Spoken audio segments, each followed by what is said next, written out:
Okay, so I wanted to start off asking about how you became involved in the film and how you maybe got the script and what you really liked about your character in the film. So I first found out about the film via a self-tape, which, for those who don't know, is a kind of audition where you film yourself doing the script and then you send it off to the director or the casting director, and then they decide whether or not they want you for an audition. So I did that. I think I did about 2 of those. I'm not sure why, because I was auditioning for Nolan, and my audition piece was, he has quite a long monologue right at the start about the sun and how that impacts us and what it represents. So I was drawn to that initially because I very much liked the monologue. And then they had the actual audition, at which point they'd kind of hinted at the fact that I'd got the part, because I don't think they were looking at anyone else.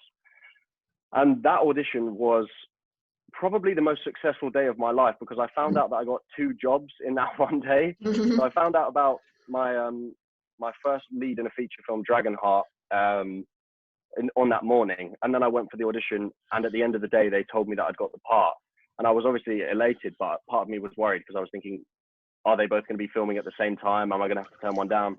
But thankfully they sorted out the date so I could film Shortcut as well. But yeah, initially when reading the script, I didn't really feel like it was a horror film at first. Surprisingly, I felt like it was more of a journey about friendship and, you know, putting away biases and working together to defeat the greater evil, which I suppose it still is, but it's a lot scarier than I thought it was going to be.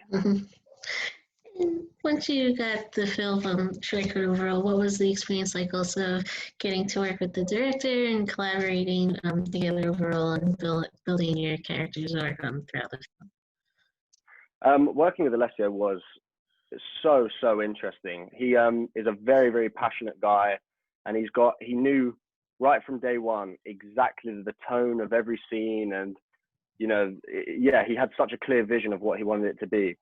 And because, you know, I think it's kind of a blessing in a weird way. His English was great, but there were times where he wanted to direct us and he wanted to be so passionate about what he was saying that it was almost like the English language didn't have enough words. So he'd resort back to Italian, say it, give us this massive explanation in Italian that none of us understood, but we were all watching like with our eyes wide. And then the translator would come and she'd tell us exactly what he said, and we'd be like, that's great, that makes perfect sense. But there were lots of things along the way that he did too that were really exciting, like the fact we didn't see the monster, the Nocturne Wanderer, until the actual take of when we were supposed to be scared of it, which was, you know, it's every actor's dream because you don't really have to act because the special effects were so good. And speaking of the special effects, I also wanted to ask about that experience, and with this being a horror film, what you really liked about the effects, and also maybe working on the stunts in the film as well. Yeah, so the special effects, I'm not sure if it was the same makeup team we had. If it was, then I apologize, but I think they brought in a special effects team to do the actual monster, and they were just unbelievable. I remember seeing the guy walk in, and normally that stuff takes maybe 5-6 hours to apply. I think they did it in around 2 hours, and he was on stilts, this massive monster. He was incredible. I think the funniest thing about filming though was the days where he didn't have to be in full costume. So he'd either be on stilts with like these like rags hanging off of him, and it was just this small little Italian man's head sticking out the top, or vice versa, where it's just the monster's head in like a tracksuit. But yeah, the special effects as well. It was the first time that I've really had to work properly with fire, and without giving away too much, I had to light someone on fire. So for any psychopaths out there, acting is the way to go, because you get to do crazy stuff like that. And also, I wanted to ask about working with your co-stars in the film, and with these 5 classmates and friends overall, really working together to defeat the creature. And overall, what was that experience like of bonding together on the film, since most of your scenes are with them throughout filming as well? Yeah, no, that was fantastic as well. All the cast was so lovely, and yeah, so there was the 5 main cast who were the young kids who we all just got along so well, and it was such a blessing really, because you are trapped on that bus for most of filming. So if there was any sort of, you know, if there was one annoying person, it would have just been 10 times harder because you're trapped in that little space. But everyone was so good, so professional. And we also had the joy of having amazing actors like David Keyes come, you know, for one day. No, I think he was there for about a week actually. But because they'd come kind of intermittently, these different people, and spend time with us on the bus, it gave us that like light relief of having a new person there that we could talk to and tell us stories. Mhm. And even though this is a horror film overall, did you all find it also important to have maybe hints of humor throughout filming? And what was that experience like as well, of maybe incorporating some comedic relief as well during film? Yeah, yeah, I think that was always a very important thing as well to Alessio, to incorporate the comedy aspect of stuff. I know you see it a lot through Carl's character, and that's that's initially when reading the script. I didn't see it as, like I say, a horror. I saw it as more of a kind of Goonies type deal, because of the comedy aspects, and there is quite a lot.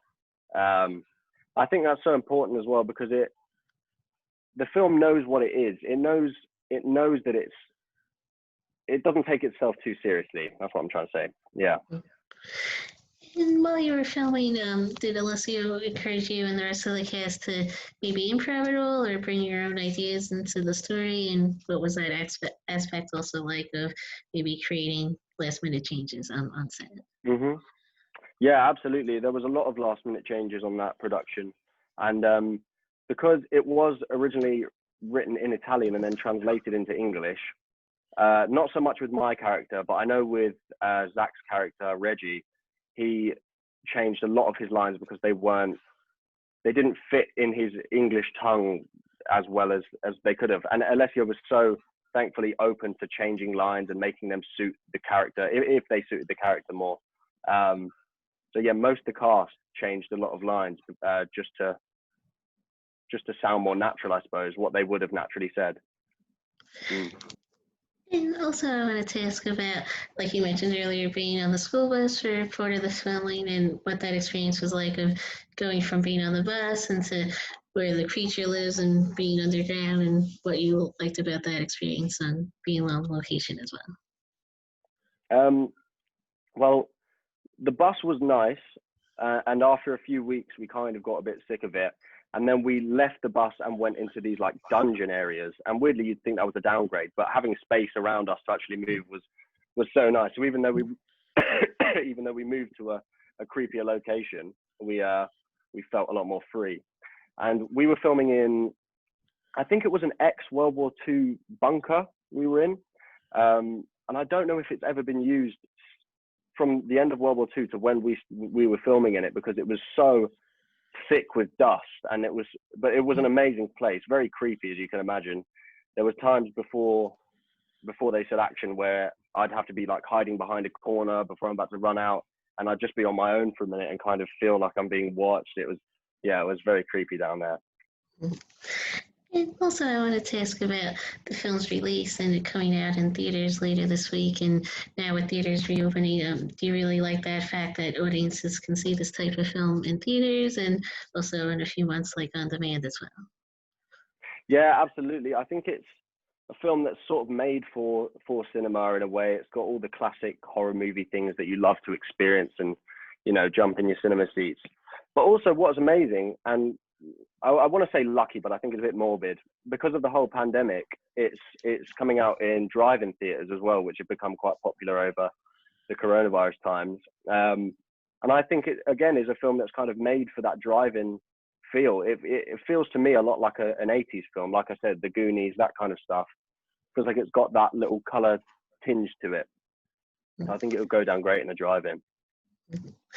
And also, besides films, I also write about TV as well. So I wanted to ask about your experiences also doing television shows and what you like about going back and forth between movies and TV shows as well. Yeah. Well, at the moment, I'm doing a TV show filming in Wales. I'll start tomorrow. And I've also been kind of back and forth on this project that keeps getting postponed because of COVID.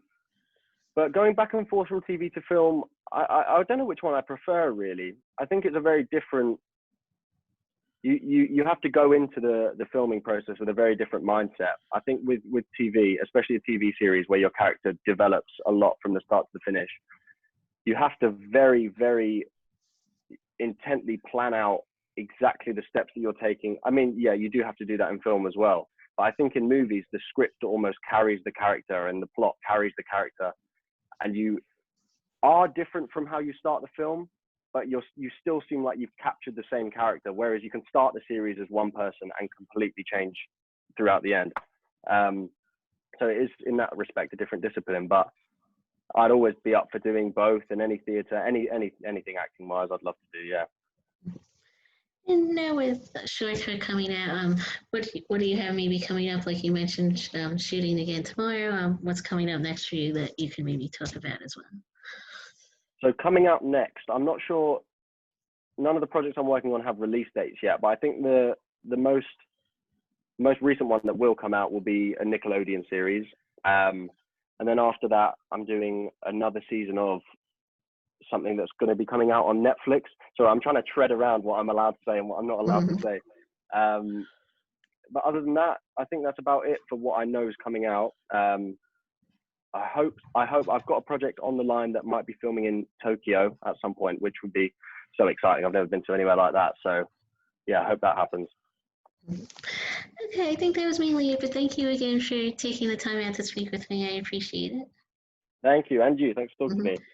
Thanks again. Bye. Cheers. See you soon.